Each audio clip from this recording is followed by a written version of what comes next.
भाऊ, महायुतीच्या बैठकी संदर्भात आता काय हालचाली आहेत? बैठक संपलेली आहे की सुरू आहे? आता तुम्ही बैठकीच्या बाहेर पडलाय.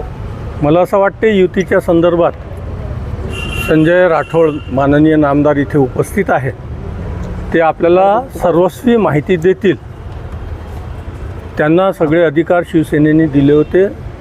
ते सविस्तर माहिती देतील. माझं म्हणणं योग्य नाही.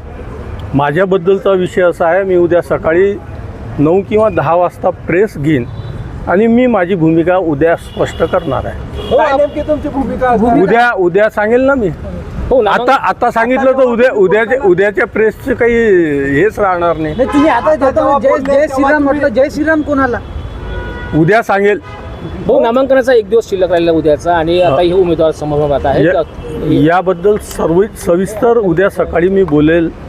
आपण सगळ्यांना एकच विनंती आहे उद्यापर्यंत, कारण एक मिनिट माझा पूर्ण होऊ द्या.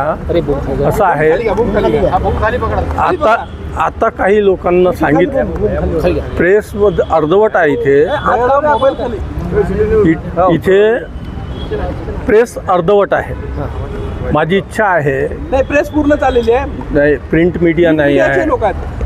प्रिंट मीडिया नाही आहे, काही आहे काही नाही आहे. प्रेसवाल्यांना मी ओळखतो. सगळे प्रेसवाले एकत्रित आले आणि त्यांच्यासमोर मी माझी भूमिका मांडली तर बरं राहील. नाही तर असं आहे, काही लोकांना मी डायरेक्ट बोललो आणि काही लोकांना तुमच्या माध्यमातून निरोप कळलं तर अर्धे प्रेसवाले माझ्यावर नाराज होते. आणि तुम्हाला माहीत आहे, मी नाराजी कोणाची घेण्यासाठी तयार नसतो.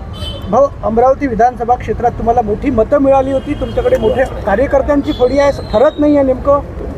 उद्या सांगतो ना, सविस्तर सांगतो शुभम. उद्या युती होईल का नेमके काही कसं? त्याचं उत्तर कोण देणार आहे?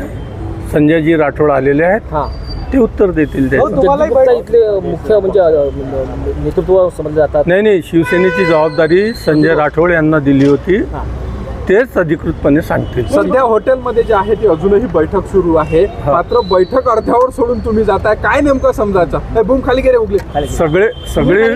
सगळे विषय सांगायचे नसतात, काही विषय समजायचे असतात आणि सविस्तर उद्या सांगणारच आहे. तुमच्याकडे मोठं कार्यकर्त्यांचं जाळं आहे. उद्या तुम्ही सांगताय असं म्हणताय, नेमकं काय नाराज आहात? उद्या मी सविस्तर सांगेल.